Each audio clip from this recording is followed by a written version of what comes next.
Hello students, welcome back to my channel. My name is Rajshree and आज हम light का part 3 लेके आए हैं। ये है part 3। Part 2 and part 1 is already uploaded channel. उस चैनल पे ऑलरेडी 2 पार्ट्स अपलोड हो चुके हैं एंड जो सेकंड पार्ट था उसमें बहुत सारे कमेंट्स मैंने देखे थे कि बहुत सारे लोग मेरी क्लास पूछ रहे थे, तो मैं बता देती हूँ। मैं एक 8th क्लास की स्टूडेंट हूँ and I just study from Sterling Public School, जो कि महाराजगंज सिसवा में है। ठीक है, let's start with the part number 3 light का। उसमें हमने क्या क्या पढ़ा था? हमने रियल एंड वर्चुअल इमेज के बारे में पढ़ा था। अब हम यहाँ से स्टार्ट करेंगे image formation by plane mirror. अच्छा, प्लेन मिरर क्या होता है? जब हम मस्त तैयार होके देखते हैं अपने आप को, तो वो कौन सा मिरर होता है? वो एक्चुअली प्लेन मिरर होता है। अच्छा, जब हम प्लेन मिरर में देखते हैं तो हम क्या क्या देख सकते हैं? हम सबसे पहले देखते हैं कि जो हमारा साइज है वो एकदम एग्जैक्ट साइज दिखाता है उसमें। मतलब अगर हम 5'8" के हैं, 5 फुट 8 इंच, तो उसमें भी उतना ही साइज दिखाएगा। अगर हम सेम कलर पहने हैं तो वो सेम कलर दिखाएगा। अगर हम सीधे खड़े हैं तो वो सीधे ही खड़ा रहेगा उसमें। तो इसमें बहुत सारे कैरेक्टरिस्टिक्स हैं, तो वही कैरेक्टरिस्टिक्स यहाँ पे दिए गए हैं। सो सबसे पहला है the size of the image is equal to that of the object. अभी जस्ट मैंने कहा कि अगर हम लोग शीशे में देखते हैं, अगर हमारा हाइट 5 फुट 2 इंच है, तो अगर हम अपने आप को शीशे में देखें, अगर प्लेन मिरर में, इन द सेंस कि हम प्लेन मिरर में देखेंगे तो हमें 5 फुट 2 इंच ही दिखेगा, ना उससे ज़्यादा ना उससे कम। तो प्लेन मिरर की सबसे पहले कैरेक्टरिस्टिक्स यही है और ये बस 4 ही है। बहुत ईजी है, इसको याद कर लेना। याद क्या करना है, हम खुद सोच सकते हैं यार, दिमाग तो मतलब हम खुद लगा सकते हैं कि जब हम शीशे में अपने आप को देखते हैं तो उसमें हम क्या क्या हमें कैरेक्टरिस्टिक्स दिखती हैं, तो वही सारी कैरेक्टरिस्टिक्स यहाँ पे उतार देना है।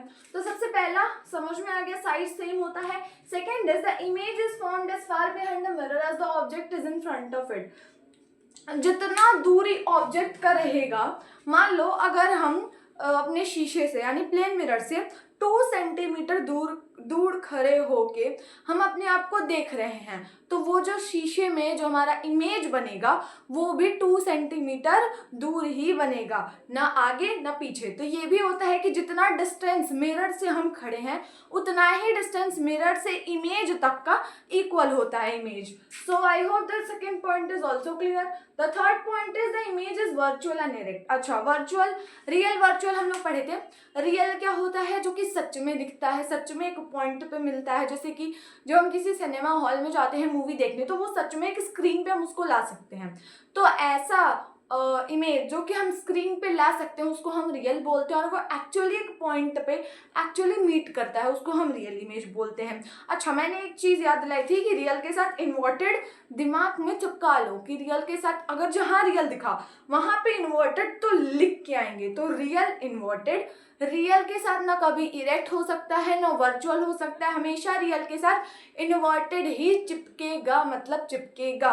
उसके बाद वर्चुअल के साथ, वर्चुअल में क्या था, क्या हम लोग पढ़े थे कि हम लोग उसको स्क्रीन पे नहीं ला सकते हैं, बस वो दिखता है कि एक पॉइंट पे मीट हो रहा है, बट वो एक पॉइंट पे मीट नहीं होता है, बस अपीयर होता है, मीट होता है। उसमें मैंने एग्जांपल दिया था प्लेन मिरर का, तो हम वही तो चीज़ पढ़ रहे हैं प्लेन मिरर में। प्लेन मिरर में क्या वो सच में हम देख पाते हैं अपने आप को? नहीं देख पाते हैं, बस वो अपीयर होता है कि हाँ सच में हम देख रहे हैं, बट बस वो अपीयर हो रहा है, बट वो रियल में कभी नहीं हो रहा, और उसको हम किसी स्क्रीन पे नहीं ला सकते हैं। वैसे इमेज को हम वर्चुअल इमेज बोलते हैं। तो ये वर्चुअल के साथ मैंने बताया था कि इरेक्ट चिपका लो, रियल के साथ इन्वर्टेड चिपका लो मतलब चिपका लो, और वर्चुअल के साथ इरेक्ट मतलब चिपका लो। ठीक है, तो वर्चुअल और इरेक्ट। तो इमेज जो होता है वर्चुअल भी मैंने बताया कि स्क्रीन पे नहीं ला सकते हैं। 2 कैरेक्टरिस्टिक्स याद कर लो वर्चुअल इमेज की कि हम उसको स्क्रीन पे नहीं ला सकते हैं और वो एक पॉइंट पे नहीं मीट करता है रियल में, बस वो अपीयर होता है कि वो मीट हो रहा है।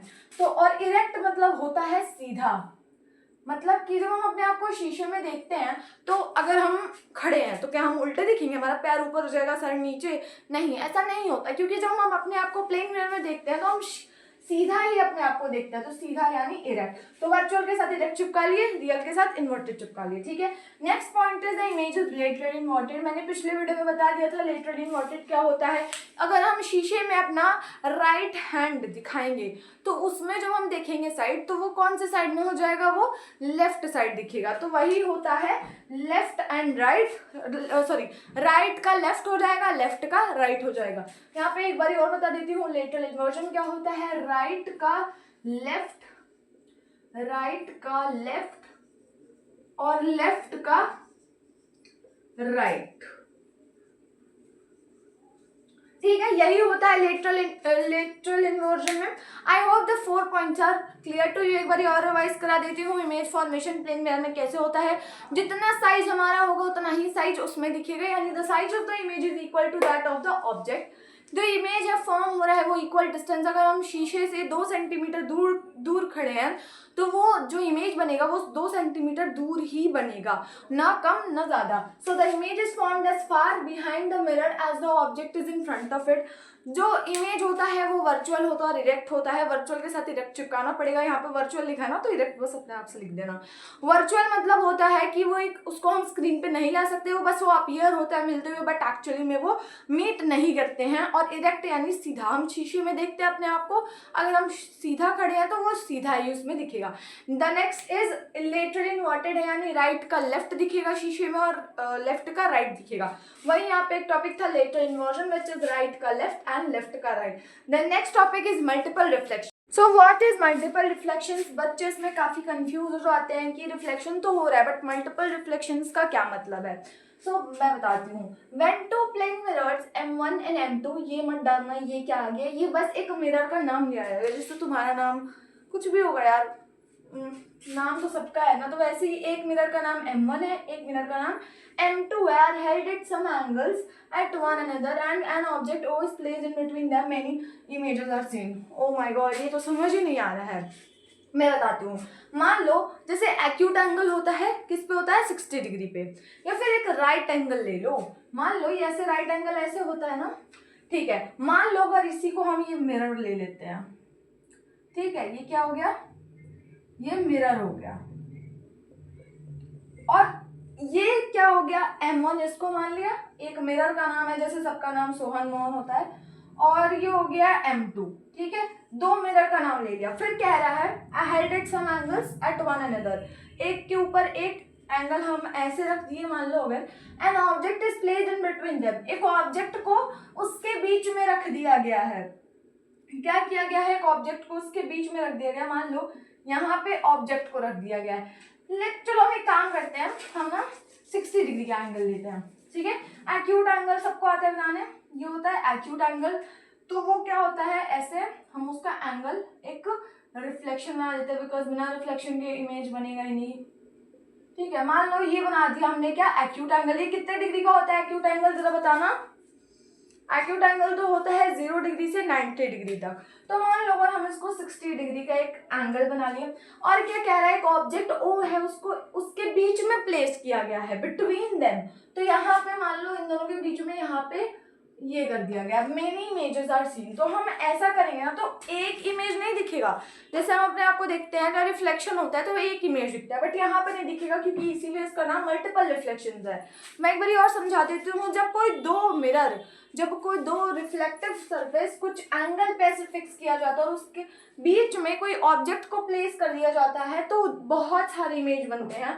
अब उसका फॉर्मूला होता है, 2 फॉर्मूला, एक इवन के लिए, एक ऑड के लिए, उससे हम आराम से निकाल सकते हैं। मान लो अगर ये 60 डिग्री है ना, तो अगर हमें इसका निकालना है कि इसमें कितने इमेज फॉर्म होंगे, तो मैं बताती हूँ। देखो, अगर इवन नंबर है, इवन यानी 2, 4, 6, 8, 10, 12, 14, 16, 18, 20 ऐसे इन्फिनिटी तक। तो अगर इवन है तो हम क्या करेंगे, 360 डिग्री अपॉन में थीटा -1। थीटा क्या है, थीटा इज एंगल, जो भी एंगल दिया है यहाँ पे, इसको हम थीटा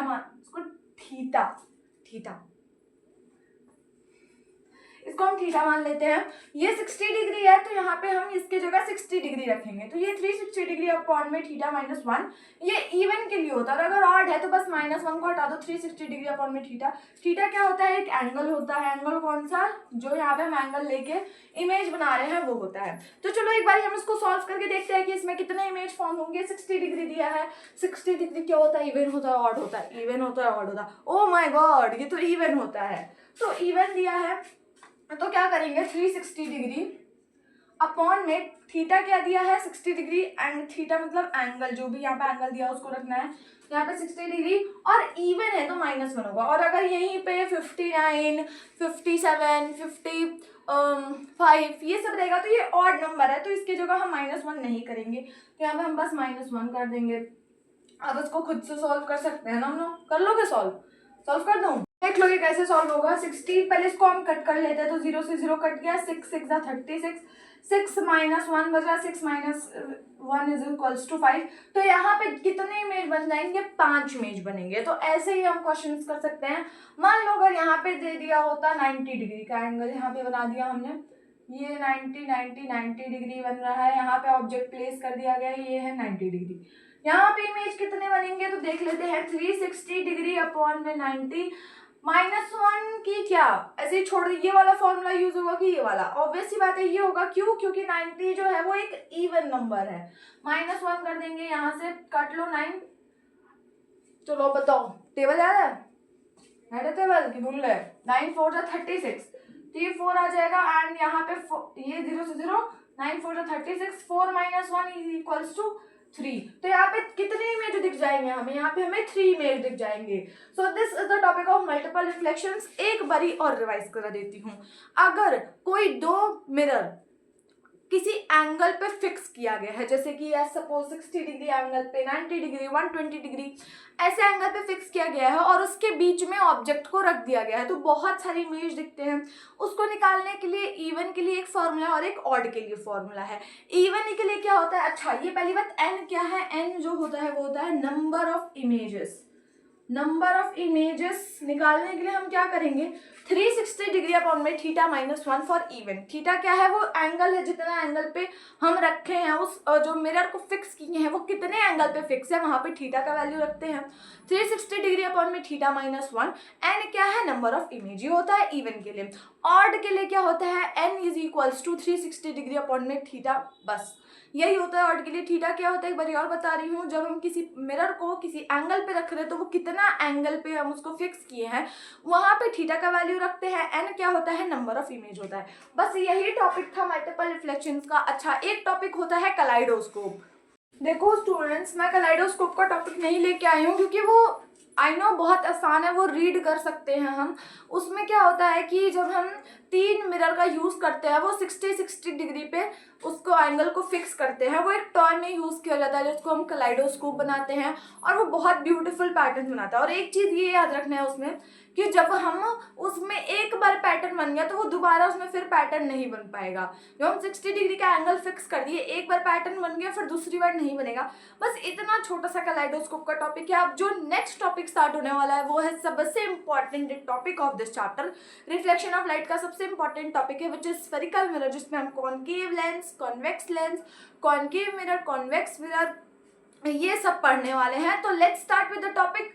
नेक्स्ट वीडियो में जो टॉपिक आएगी वो आएगी स्फेरिकल मिरर की topic, so stay tuned for that. Bye bye.